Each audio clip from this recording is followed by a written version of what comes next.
Madame, Monsieur, bonjour. Je voulais m'adresser à vous aujourd'hui pour faire le point sur la rentrée scolaire de la semaine prochaine, rentrée scolaire post-confinement et il faut bien l'avouer un petit peu particulière.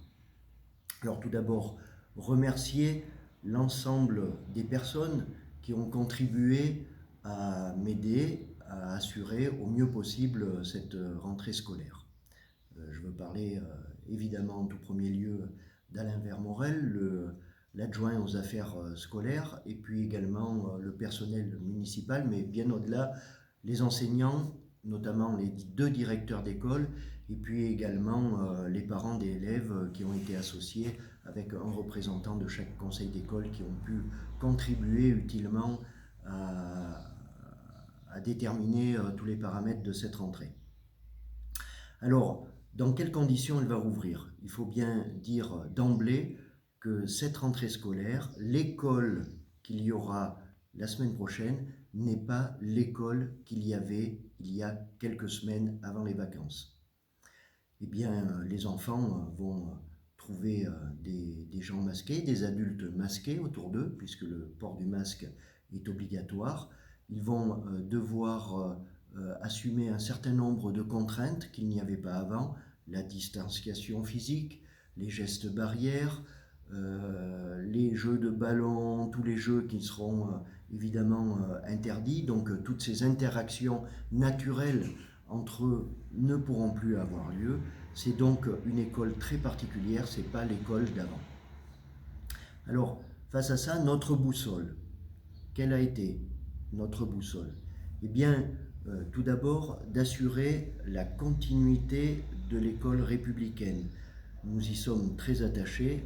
Nous considérons que c'est le pilier de notre République, cette école républicaine. C'est un outil d'émancipation pour nos enfants. C'est un outil de liberté future, puisqu'ils se construisent leur vie d'adulte et elle permettra de faire des choix éclairés pour leur vie à chacun d'eux. On a tenu aussi comme boussole à avoir la sécurité pour tous, la sécurité maximum, je dirais, parce qu'on va y revenir. Il y a un cadre de protocole qui est très contraignant. Et puis, on souhaite aussi adapter en permanence notre dispositif parce que nous y reviendrons peut-être début juin et puis également pour la rentrée de septembre. C'est pour ça d'ailleurs que l'on a tenu d'emblée à se jeter dans le bain et à ouvrir notre école parce qu'on considère que ça ne serait que reporter les problèmes de toute manière de quelques semaines, voire de quelques mois. Mais il faut bien que la vie continue et il faut bien que l'école continue. Alors, dans quel cadre nous allons agir? Ce cadre, il est simple, il est en 54 pages et il a été déterminé par le ministère de l'Éducation nationale et de la jeunesse, qui a fait ce protocole avec un bureau Veritas. Et un protocole très contraignant, je le disais, et pour tout dire, inapplicable en l'état. Nous ne pourrons pas, il faut le savoir, si vous mettez votre enfant à l'école, sachez que nous serons au plus près de ce protocole, et je vais vous en redire deux mots, mais nous ne pourrons pas appliquer 100% des mesures en permanence qui sont dans ce protocole, ni nous, ni les enseignants, évidemment. Alors, juste quelques exemples. Par exemple, il est dit que la distanciation doit être de 5 mètres pour la marche rapide et de 10 mètres pour la course. Voilà, comment faire pour respecter à la lettre ces prescriptions. Il faut proscrire les jeux de ballon, les jeux de contact, proscrire l'utilisation de tout matériel pouvant être manipulé par plusieurs, etc. etc. C'est 54 pages de protocoles, pour certains très judicieux, et nous allons en appliquer une grosse partie, mais il est évident qu'à travers la journée, à travers la vie d'un enfant, quand on connaît un enfant, eh bien, il y aura forcément des entorses à ce protocole.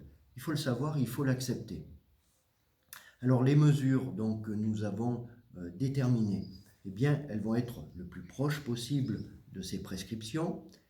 Je vous l'ai dit, elles ne seront pas applicables en l'état à 100%, mais en tout cas, c'est un contrat que l'on a passé avec les enseignants, les parents d'élèves, du moins les représentants qu'il y avait, et puis également le personnel municipal qui est en première ligne et que je remercie parce qu'il va avoir une lourde charge sur les épaules avec des mesures sanitaires renforcées, avec un protocole de désinfection par exemple complet des classes tous les jours, et puis des sanitaires plusieurs fois par jour, etc.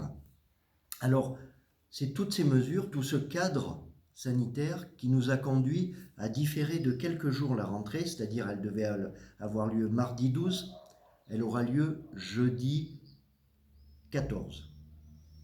Pourquoi ? À la demande des directeurs d'école, nous avons un certain nombre de dispositifs à mettre en place, c'est-à-dire les écoles, il va falloir aérer le mobilier, assurer le plus possible la distanciation entre les élèves, et pour éviter un surcroît de travail aux équipes municipales, enlever un certain nombre de mobiliers, assurer de manière visuelle un affichage pour informer les élèves en permanence, et puis assurer des sens avec un fléchage, des sens de circulation pour éviter au maximum que les élèves puissent se croiser dans un escalier, dans un couloir.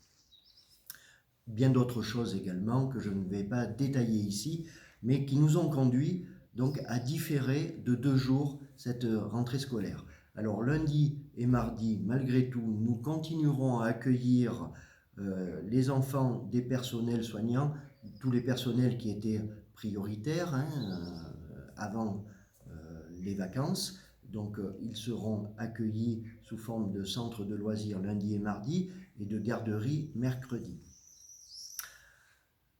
La communication auprès des parents a été assurée hier dans la journée au moyen de courriels qui peut-être vont vous parvenir aujourd'hui, mais en tout cas, c'est à la charge des enseignants puisque votre interlocuteur privilégié sera l'enseignant de la classe fréquentée par votre enfant. Ils nous feront remonter l'ensemble des informations que nous leur avons demandées. Il y a par exemple des inscriptions à faire connaître pour alors la cantine qui ne sera pas une cantine puisque vous devrez, mais le temps de repas, puisque vous devrez amener et fournir à votre enfant un panier pique-nique. Donc nous prendrons toutes les dispositions pour les réserver au froid, mais malgré tout, il faudra faire savoir si vous restez ou pas, là aussi pour qu'on organise de manière spatiale et aérée ce temps de repas. Précisons que le temps de repas pour les élèves de l'école maternelle se prendra à la maternelle pour éviter les va-et-vient. Vous avez bien compris que compte tenu des distanciations obligatoires, eh bien, nous ne pourrons pas former un rang d'élèves et donc venir de la maternelle à l'élémentaire. En conclusion, ce que j'ai envie de vous dire aujourd'hui, c'est que c'est un contrat de confiance que vous allez faire avec nous, avec les équipes municipales, avec les enseignants. Donc, cette rentrée aura lieu avec une confiance réciproque. Nous nous engageons à faire au mieux, au plus proche possible de ce protocole, mais malgré tout, je vous l'ai dit, il se peut qu'il ne soit pas respecté à 100%, il faut le savoir et l'accepter.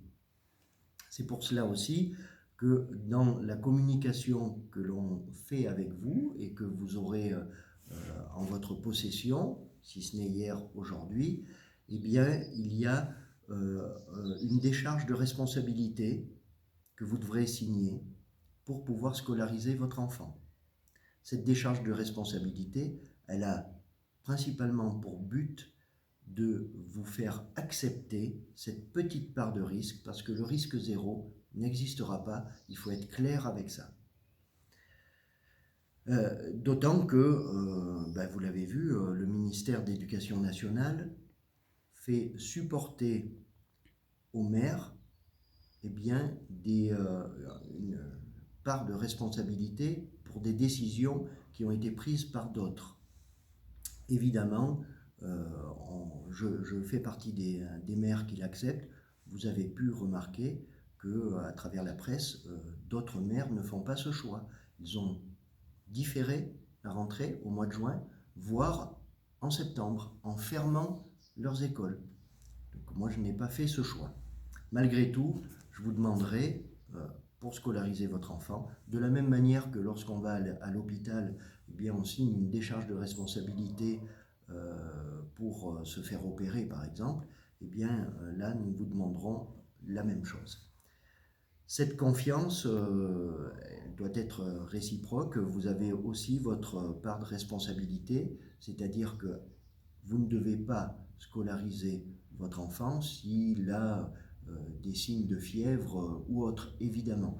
Ça a pour but de protéger le personnel enseignant, le personnel municipal, éviter la circulation de virus par un vecteur que pourrait être votre enfant, et puis également protéger les grands-parents et tout l'entourage de votre enfant. Voilà, en ce jour de 8 mai 1945, il y a 75 ans, la France avait vaincu, les nations coalisées avaient vaincu l'Allemagne nazie, et bien le nazisme. Et bien aujourd'hui, je suis sûr que nous allons vaincre tous ensemble ce défi sanitaire qui est le coronavirus. Voilà. Je vous remercie et je vous souhaite un bon week-end.